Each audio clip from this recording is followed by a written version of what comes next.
Hello students, अभी जैसा कि हम लोग देख रहे हैं फ्री फॉलिंग ऑब्जेक्ट से रिलेटेड क्वेश्चन हम लोग के एग्ज़ाम में ज़्यादातर देखने को मिलते हैं और इसमें आधा से अधिक बच्चे कंफ्यूज हो जाते हैं कि किस तरह से इसको हमको सॉल्व करना है।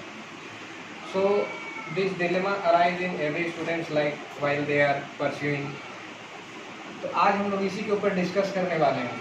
तो देखिए, फ्री फॉलिंग ऑब्जेक्ट्स किसको बोलते हैं? जो कि अर्थ के ग्रेविटेशनल पुल में ही खुद से मूव कर रहा है। ठीक है, अर्थ के ग्रेविटेशनल पुल में ही खुद से मूव कर रहा है। फॉर एग्जांपल जैसे कि हम लोग ले सकते हैं, ये आपका मार्कर है मेरे हाथ में, इसको यहाँ से मैं जैसे रिलीज करता हूँ तो ये नीचे की तरफ मूव कर गया। ठीक है, या फिर इसको अगर मैं ऊपर फेंकता हूँ तो ये ऊपर जाने के साथ कुछ हाइट अटेन करने के बाद वापस से अपने लेवल पे आने लगता है। तो ये जो इसको नीचे की तरफ खींच रहा है, ये कौन है? Gravitational pull.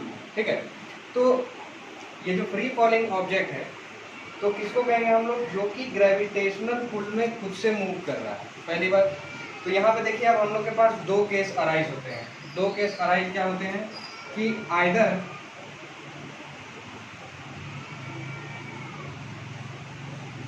Object is throne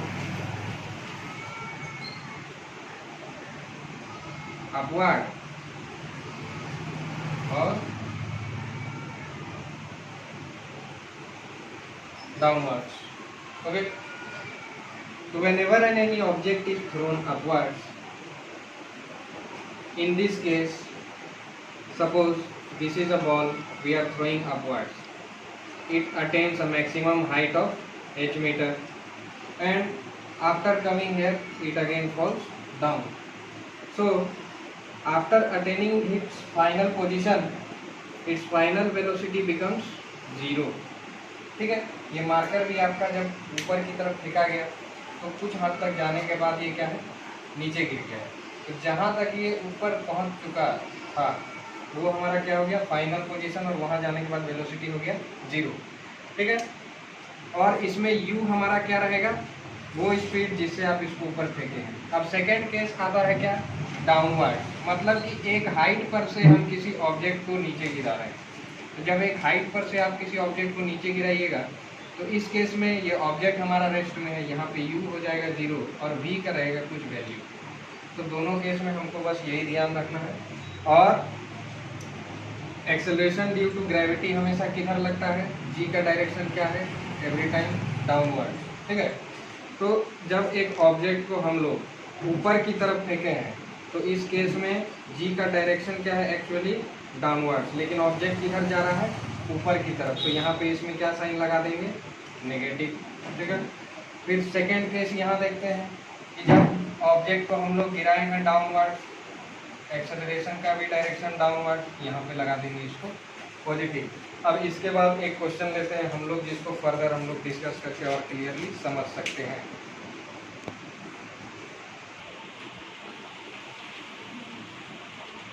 So as we can see here, the question is mentioned, an object is thrown vertically upwards with velocity 20 meter per second. Calculate its maximum height attained. इसका मतलब क्या है कि suppose करते हैं कि ये हमारे पास एक ऑब्जेक्ट है A, इसको ऊपर की तरफ फेंका गया है विद वेलोसिटी कितना दिया गया है आपको? 20 मीटर पर सेकेंड, और मैक्सिमम हाइट पूछा गया है ये h। ये h का वैल्यू हम लोग को यहाँ पे कैलकुलेट करना है। ठीक है, तो मैक्सिमम हाइट पे जाने का मतलब क्या है? ये सेम मार्कर वाला सिचुएशन है। इसको जब ऊपर फेंके तो एक हाइट पर जाकर के ये रिटर्न हो गया, तो जिस हाइट पर जाकर के ये नीचे गिरना शुरू हुआ तो वहाँ पर हमारा वेलोसिटी क्या हो गया? 0। तो मैक्सिमम हाइट पे हमारा फाइनल वेलोसिटी क्या हो जाएगा? 0। और उसके बाद ये हम लोग फ्री फॉलिंग ऑब्जेक्ट पढ़ रहे हैं, तो जब भी इस तरह का क्वेश्चन आए तो आपके माइंड में खुद से आ जाना चाहिए g का वैल्यू क्या है? 10 मीटर पर सेकेंड स्क्वायर अप्रॉक्स में। ठीक, इट इज अप्रॉक्स, और एग्जैक्ट में क्या है? 9.8 मीटर पर second square. It is exact. तो हम लोग इसी के मदद से अभी सॉल्व करेंगे इसको। तो यहाँ पे देखिए क्वेश्चन में हमारे पास क्या क्या मेंशन है? u मेंशन किया हुआ है, v मेंशन किया हुआ है, h मेंशन किया हुआ है। h को फाइंड करना है और g मेंशन किया हुआ है। ठीक है, h फाइंड करना है और बाकी 3 क्वांटिटीज नोन है हमारे पास। तो v u g और ये डिस्टेंस मैंने acceleration distance final velocity initial velocity relation बताता है कौन, तीसरा equation v square is equal to u square plus 2gh, ठीक है. But the object is thrown vertically upwards, therefore here the acceleration will be in negative. Okay, so the value of v is 0, u 20 meter per second square plus 2 into minus 10 into h, therefore minus 400 meter square per second square is equal to minus 20 meter per second square into h. h is equal to minus 400 meter square per second square by minus 20 meter per second square. Therefore second cancel. The maximum height is equal to 20 meters. If you want to know more about these questions regarding,